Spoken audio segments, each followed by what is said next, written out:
নমস্কার বন্ধুরা, মালা কুকিং চ্যানেলে সবাইকে স্বাগতম। আজকে তো ভাবছিলাম লাউ শুক্তো বানাবো, কিন্তু চালে তো উঠা যায় না সহজে। তাই এখন বাইরে থেকে দেখছি মনে হচ্ছে লাউ হয়েছে।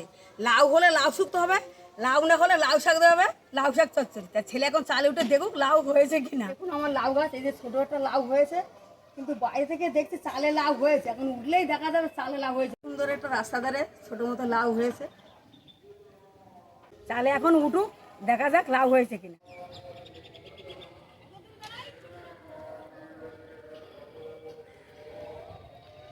তিনটে লাউ হয়েছে, একই একটা একটু যদি ছোট, এইটুকুনি গাছে তিনটে তিনটে লাউ।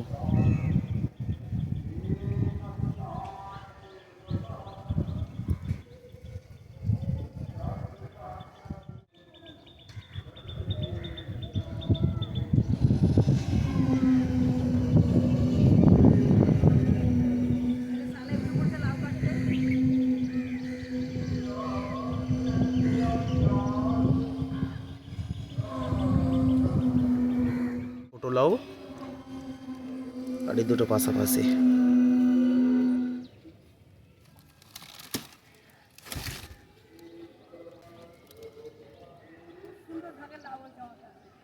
গাছ থেকে লাউ নামিয়ে নিয়ে চলে এসেছে। এই দেখুন কত সুন্দর কচি একটা টাটকা লাউ হয়েছে। গাছের জিনিস খাওয়ার মজাই আলাদা। এটাতে বানাবো আজকে লাউ শুক্তো। রান্নাঘরে যাই,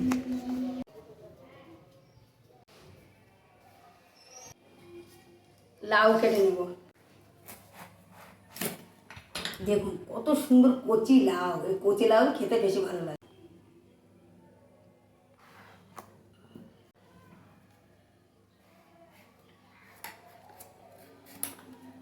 এই লাউয়ের শুকলা কিন্তু আলু দিয়ে কুচে ভাজা করলে কিন্তু ভালো লাগে খেতে।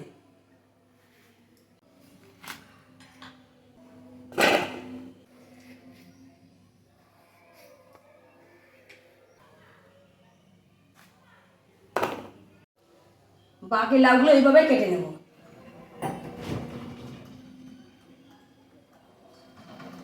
লাউ কেটে সব কিছু গুছিয়ে নিয়ে চলে এসেছি। আসুন এখন লাউ শুক্তোটা বানাই। ডালি বড়িটা ভেজে নেব। আগে লাউ শুক্তো বানাবো সাদা তেলে।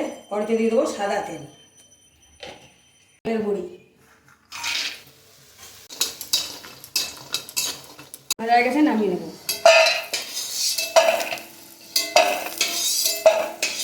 এই দেখুন এগুলো নিম পাতা আর নিমের ফুল। আজকে শুক্তোর মধ্যে কিন্তু উঠতে নয়, এই নিমের ফুল আর নিম পাতা দেবো। এইগুলো একটু ভেজে নেব। নিম পাতা ভাজা, এগুলো কত সুন্দর করে ভেজে নিয়েছি, নামিয়ে নেব। শুক্তো বসাবো, ফোড়নে দেবো। এবার দেবো পাঁচফোড়ন। ফোড়নটা খুব সুন্দর ভাজা আছে, দারুণ সেন্ট বেরিয়েছে। এখন কেটে রাখা লাউ দিয়ে দেবো। লাউ, লবণ, কাঁচা লঙ্কা, খুব ভালো করে লাউটা একটু কষিয়ে নেব। লাউটা খুব ভালো করে কষিয়ে নিয়েছি। এখন পরিমাণ মতো দুধ আর জল দিয়ে দেবো। হাফ বাটি মতো দুধ দিয়ে দিয়েছি, পরিমাণ মতো জল দিয়ে দেবো। তারপরে মিশিয়ে নেবো। লাউটা সিদ্ধ হওয়ার জন্য ঢাকা দিয়ে দেবো।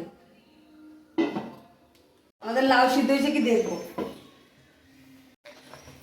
এই দেখুন কত সুন্দর লাউ সিদ্ধ হয়ে গেছে। ভেজে রাখা ডালের বড়ি আর নিমের ফুল দিয়ে দেবো। খুব ভালো করে মিশিয়ে দেবো। সামান্য চিনিও দিয়ে দেবো। শুক্তোটা মিষ্টি মিষ্টি হবে, খেতে ভালো লাগবে।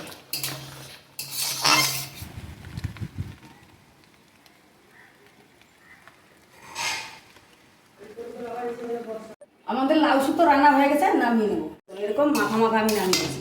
মাখা মাখায় খেতে বেশি ভালো লাগে।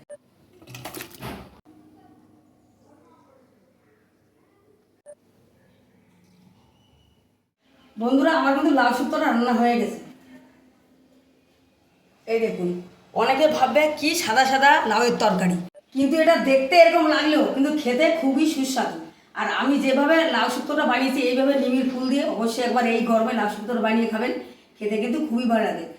এই গরমে দুপুরে প্রথম পাত এই লাউ শুক্তো থাকলে আর কোনো কথা হবে না। তাই লাউ শুক্তো রেসিপি আপনাদের কেমন লাগলো অবশ্যই কমেন্টে জানাবেন। আর ভালো লাগলে একটা লাইক করে পাশে থাকবেন। টাটা।